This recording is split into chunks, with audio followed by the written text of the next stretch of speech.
Olá, seja bem-vindo ao nosso Tempo com Deus, esse momento em meio à nossa semana, onde nós podemos refletir na Palavra de Deus, onde podemos também interceder uns pelos outros.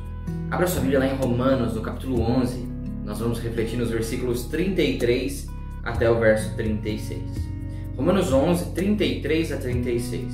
O texto vai ser projetado aqui na tela, na Almeida século 21, diz assim o texto: Ó profundidade da riqueza, da sabedoria e do conhecimento de Deus! Quão insondáveis são os seus juízos e quão inescrutáveis os seus caminhos! Pois quem conheceu a mente do Senhor? Quem se tornou seu conselheiro? Quem primeiro lhe deu alguma coisa para que lhe seja recompensado?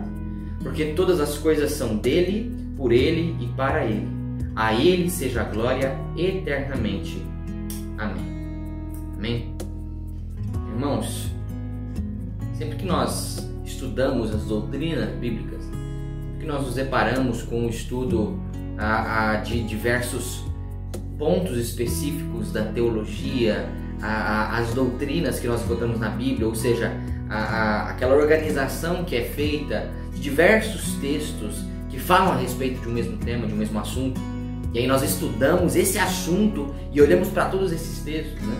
Sempre que nós olhamos para essas doutrinas, nós acabamos por pensando que conhecemos demais a Deus. Nós acabamos cometendo um pequeno erro de acharmos na realidade que nós conhecemos mais a Deus e nos esquecemos que nós conhecemos apenas aquilo que Deus nos revela dele mesmo, né? Não que nós não possamos conhecer a Deus cada vez mais na Escritura, mas nós sempre precisamos reposicionar o nosso conhecimento de Deus quando estudamos a palavra. Sempre precisamos estar cientes de quem Deus é, de fato. O que pertence a Ele, né?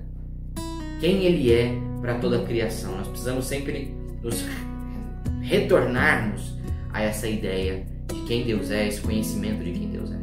E é exatamente isso que Paulo faz nesse momento. Depois de ensinar os romanos sobre a misericórdia de Deus, que se estende de judeus até os gentios, Paulo ele precisa reafirmar à igreja quem Deus é de fato.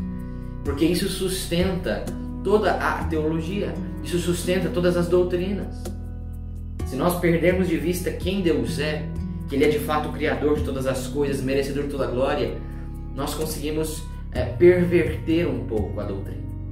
Nós precisamos sempre ter isso em mente, quem Deus é de fato. E é isso que Paulo faz aqui nesse texto. Ele nos mostra, ele reafirma quem é o Criador, quem é o Deus Todo-Poderoso. E fazendo isso, ele dá algumas características de Deus, né? Nesse texto até poético. Mas eu queria pescar aqui nesse texto, selecionar 4 características rapidamente, 4 características sobre Deus que esse texto nos apresenta. E essas características elas vão nos ajudar a entender um pouco mais quem é o soberano Criador e qual é esse pouco que ele revela sobre nós, que já nos deixa maravilhados, que ele se revela a nós, né? Então, em primeiro lugar, esse texto mostra a dimensão de Deus. Deus é um ser de uma dimensão tremenda, né? Nós vemos isso lá no versículo 33. Ó profundidade da riqueza, da sabedoria e do conhecimento de Deus. Paulo lhe louva o Senhor, em primeiro lugar, pela sua dimensão, pelo seu tamanho. Ele é imenso. O nosso Deus é um Deus imenso. E imenso em diversos aspectos, né?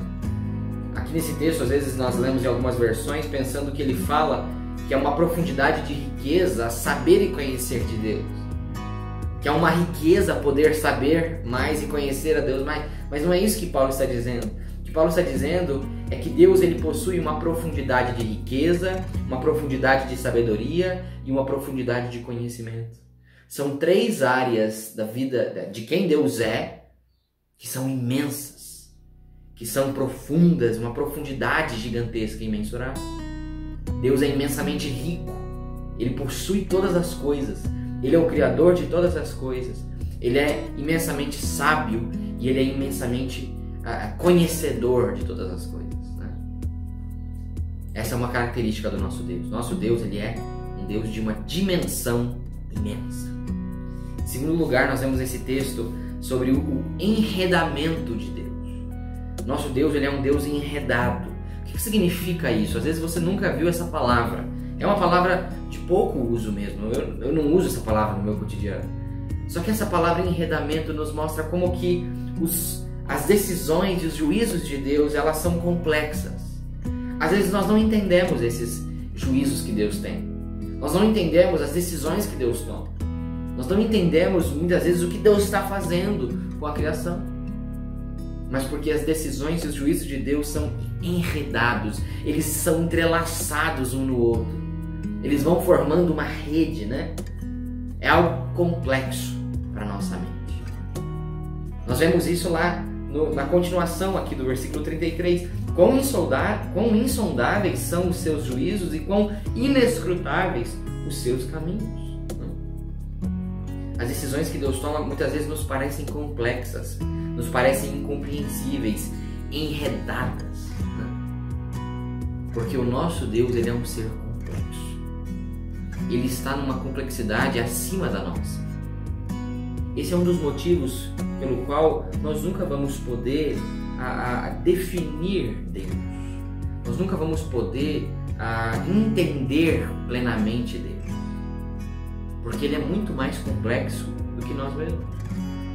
A forma como Deus toma decisões, a forma como os juízos de Deus são operados, eles são muito mais complexos, inescrutáveis e insondáveis do que os nossos. Então é impossível nós definirmos Deus e conseguirmos englobar Deus nisso tudo. Né? Tudo isso porque o nosso Deus, ele é um Deus complexo. Ele é enredado. Né? Não como algo ruim. Isso mostra a grandeza do nosso Deus. Nosso Deus, ele é muito maior do que qualquer mente humana, a mais inteligente que seja. Porque ele é o nosso Deus. Também nós vemos nesse texto aqui que o nosso Deus, ele é único. E essa é uma outra característica do nosso Deus. Ele é único. Não existe nada igual a Deus. Veja lá o versículo 34. Pois quem conheceu a mente do Senhor, quem se tornou seu conselheiro? Né? Nós vemos Paulo afirmar com essas palavras aqui, que não existe um ser maior que Deus. Não existe nada que possa sondá-lo, nada que se compare a Deus para que possa sondá-lo, para que possa conhecê-lo até as profundezas de sua mente. Não existe nada que se compare ao Criador. Nada. Para que possa então ser mais sábio a ponto de ser o seu conselheiro. Nosso Deus, ele é único. E ele é suficiente nessa sua unicidade. Ele não precisa de mais nada. Ele é autossuficiente nele mesmo. Por isso que ele não precisava criar toda a sua obra. Ele faz isso porque ele quer. Porque o nosso Deus, ele é um Deus único.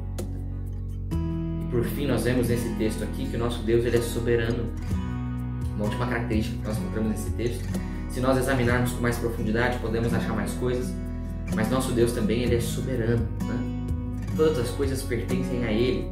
Veja no verso 35, quem primeiro lhe deu alguma coisa para que lhe seja recompensado. Deus nunca recebeu nada de ninguém. Deus não precisa de nada de ninguém, porque todas as coisas já são dele.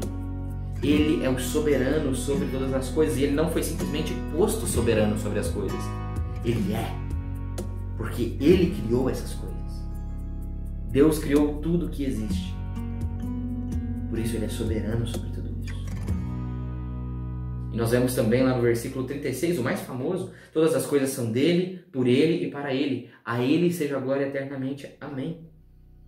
Tudo que Deus fez foi criado dele, por ele mesmo e para ele mesmo. Esse é o propósito de toda a criação. Por isso que toda a glória deve ser dedicada eternamente ao Senhor, a Deus. Deus, ele cria todas as coisas, criou os recursos para fazer todas as coisas, ele faz tudo. Tudo isso dele, por ele e para ele. E o que nós podemos mudar na nossa vida olhando para essas características? Se você parar para pensar um pouquinho, nós vemos que essas características, elas nos mostram, elas formam a palavra Deus, né? A primeira letra de cada uma dessas quatro. a dimensão, o enredamento, a unicidade, o fato de Deus ser único, e a soberania, o fato de que Deus ele é soberano. É apenas para que a gente possa memorizar quem é Deus e como Ele é magnífico. E o que nós devemos mudar em nossa vida olhando para essas características de Deus? Em primeiro lugar, nós precisamos assumir nossa simplicidade. Deus ele é muito complexo, Deus ele é muito maior e nós precisamos assumir que nós somos meros mortais. Nós precisamos assumir que nós somos simples seres humanos. E nossa sabedoria, nosso conhecimento não se compara ao de Deus. Nós também precisamos aceitar a superioridade de Deus. Deus ele é muito maior do que nós. Deus ele está acima de nós em todas as esferas, em tudo. Deus é melhor. Nós precisamos aceitar que Deus é superior. Isso deve motivar nossa confiança em Deus. A gente entende Deus pode muito mais do que eu. Deus é muito mais poderoso. Por isso eu confio nele. Porque ele é muito melhor em todos os sentidos.